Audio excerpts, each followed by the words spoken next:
someone in your life is struggling right now, and when they need to talk, they're not going to call their therapist, they're not going to tell their family, they're going to call you.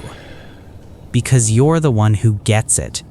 You pick up, you listen, you ask the right questions without rehearsing them. Sounds good. I'll think about it. Okay, talk soon. Bye. You know when to speak and when to stay on the line and say nothing, because sometimes saying nothing is the thing that helps. You read the silences. You stay until they're okay. They hang up feeling lighter. You can always tell. Something shifts in their voice somewhere in the middle of it. And then the line goes quiet. You put the phone down. You make yourself a cup of tea you don't really want. And somewhere in those 3 minutes, you notice something. They never asked how you were doing. Not once, not a single time in the whole conversation. You're not angry about it. That's the strange part. You're not even sure you wanted them to ask. You wouldn't have known what to say. You just noticed the weight, a specific kind of tiredness that has nothing to do with sleep. Maybe you've felt it before. After the coffee that was technically about catching up but was actually about them for 2 hours. After the evening where someone told you that you always know what to say, and you smiled because you didn't know how to explain that you don't know what to do with that. You love these people. That's what makes it hard to name. But there is something happening here. Something with a name, a mechanism, and a cost that nobody explained to you when you took on this role. The trouble is, nobody remembers signing you up for it either. You are not the understanding one because you decided to be. You are not the understanding one because you are a better person than other people. You are the understanding one because your nervous system is calibrated differently. In the early 1990s, researchers at the University of Hawaii and the University of Chicago spent years mapping a phenomenon they called emotional contagion. Here is what they found. When you sit across from someone who is suffering, your body automatically and unconsciously mimics their facial expression, their posture, their breathing, not as a choice, not as an act of generosity, as a reflex, one that happens below conscious awareness, faster than any decision you could make. And through that mimicry, you catch the emotion. You don't decide to feel what the person on the phone is feeling. You just do. The signal arrives. The nervous system processes it. And by the time you are aware that something is shifting inside you, you are already carrying a version of what they came to you with. This happens to everyone, to varying degrees. Some people's emotional contagion channels run quiet. Some people can sit with suffering and remain relatively untouched. Others absorb the way a sponge absorbs water, completely, immediately, without deliberation. The person in every group that everyone else calls when things fall apart is almost always someone in the second category. This is not a virtue, it is a calibration.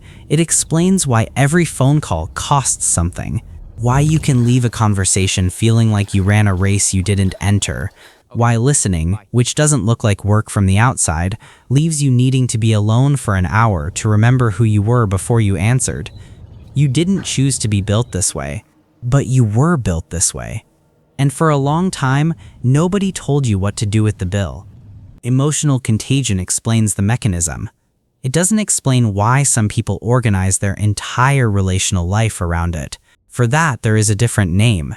In 1998, researchers at Carnegie Mellon spent years studying what they called unmitigated communion.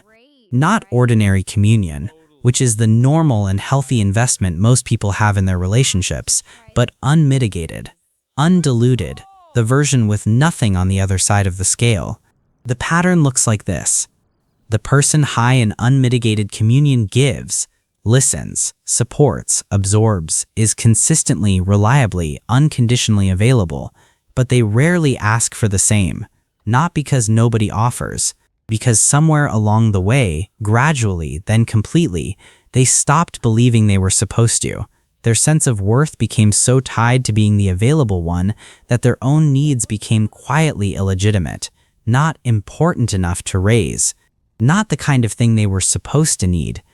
The Carnegie Mellon research, run across 6 separate studies, found specific outcomes tied to this pattern: depression, anxiety, intrusive thinking about other people's problems that continues long after the conversations end, and a particular kind of loneliness that is difficult to explain to people who haven't felt it.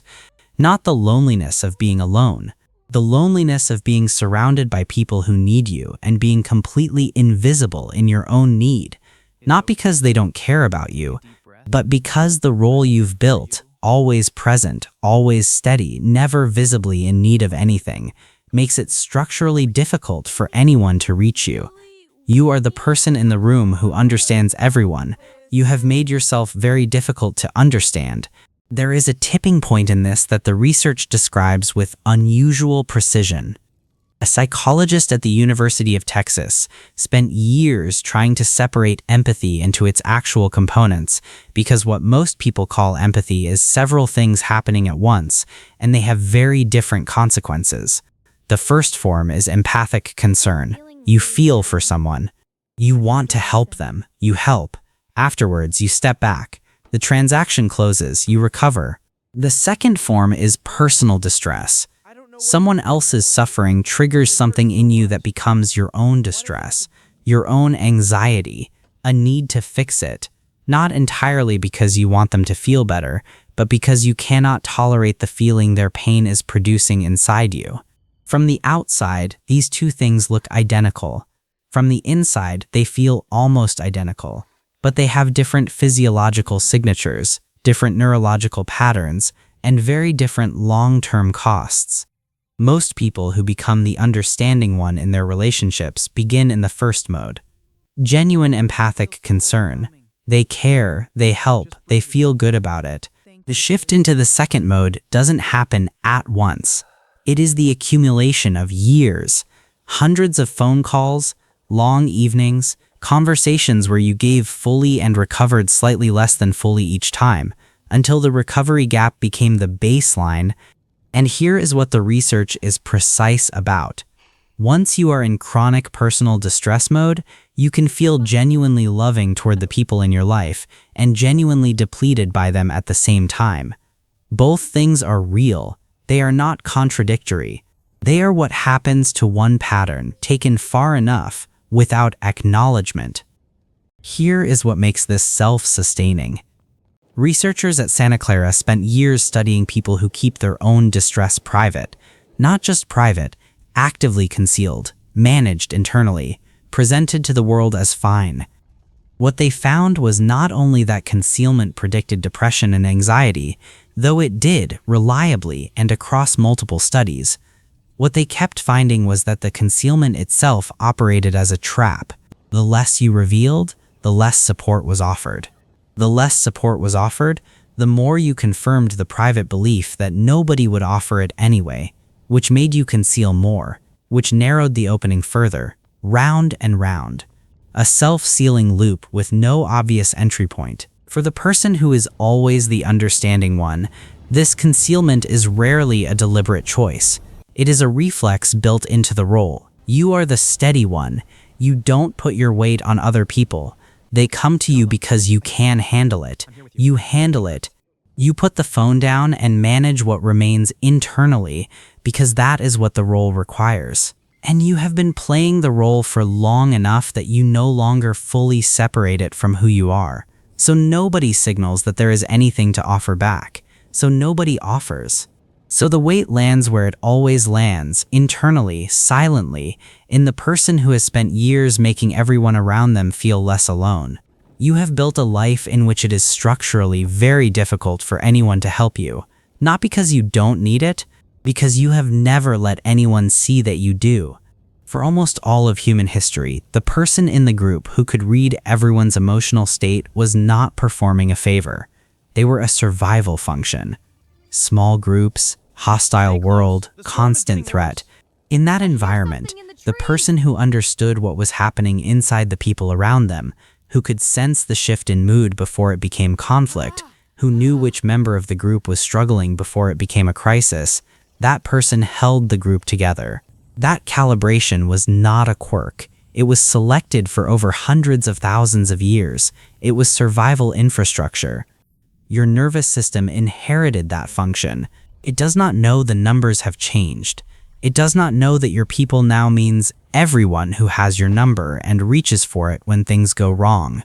It is still running the original program, still absorbing, still translating, still doing the work that kept small groups of humans alive through the night. What was never built into the program, what no one ever thought to include, was a limit, a mechanism that said, this is enough for today, a pathway for receiving what it had spent so much energy giving.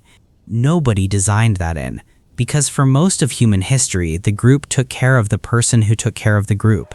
The role was visible, the cost was understood, the return was automatic. Now the role is invisible. The cost is carried quietly.